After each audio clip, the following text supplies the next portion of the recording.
Well, hello folks out there in YouTube land. Got an interesting show for you right now. Let's pull up this screen here. Bama YouTubers are furious over the media saying Saban's scared. So this is not going well down in Bama town.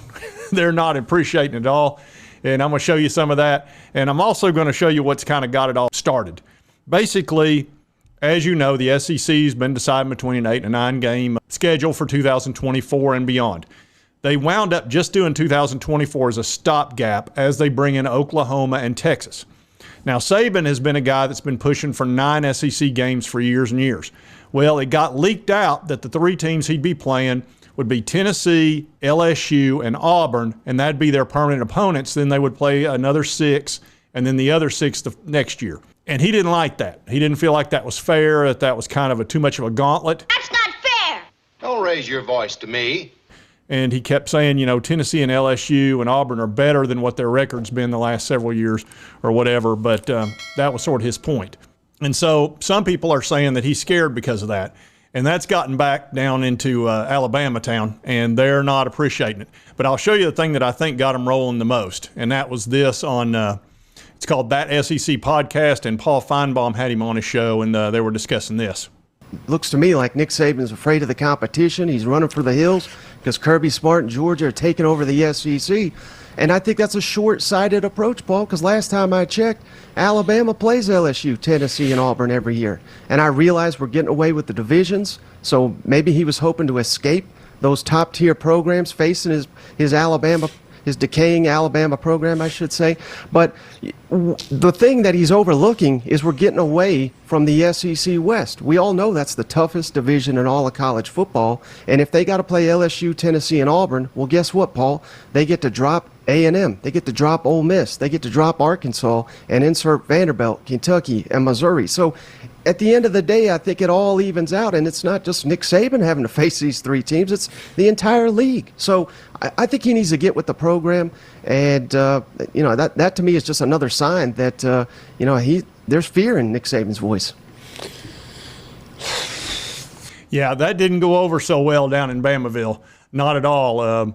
Now, I'm going to show you this YouTuber. There's other YouTubers talking about it too, but this guy probably represents them the best as far as how they feel about talking about the GOAT and their team, and he didn't take kindly to this at all. My Alabama Crimson Tide, yes, they lost 2 games last season. Yes, they didn't make SEC championship. Yes, they didn't go to the playoffs. Okay? But does that cause the world to come to an end? With all the disrespect aimed towards my Alabama Crimson Tide and my coach, the great one, Nick Saban. And they have done nothing to warrant all the daggone disrespect coming their way. Nothing whatsoever. Okay? If you ask me, my Alabama Crimson Tide is the only reason the SEC done been on top for so long, because it was my Alabama Crimson Tide keeping the SEC afloat. Okay?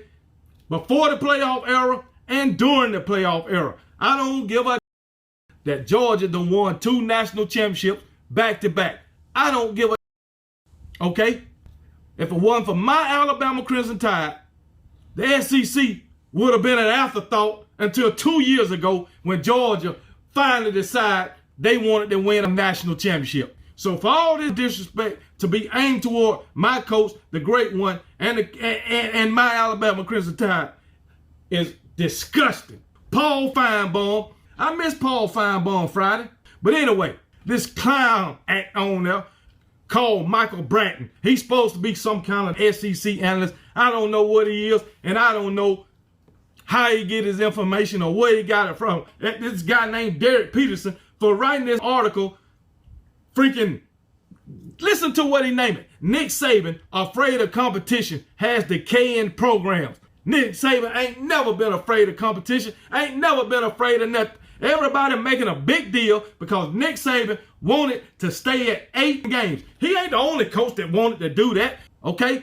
He done came out and said that he want to play an all-Power 5 schedule. He want to add more non-conference Power 5 schools to the schedule. Would you rather add 3 more non-conference Power 5 or 1 more SEC and keep all these little group of 5 in FCS school. Which one would you rather do? Seems like everybody else scared.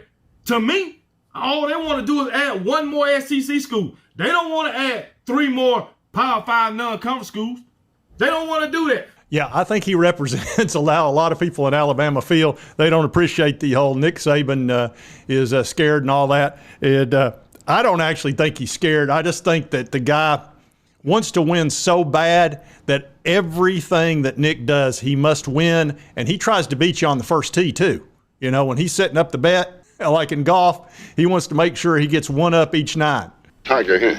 Keep it fair. Keep it fair, will you? No, I can't accept it. And that's just how he is. He can't help it. He's ultra competitive. He's a lot like this.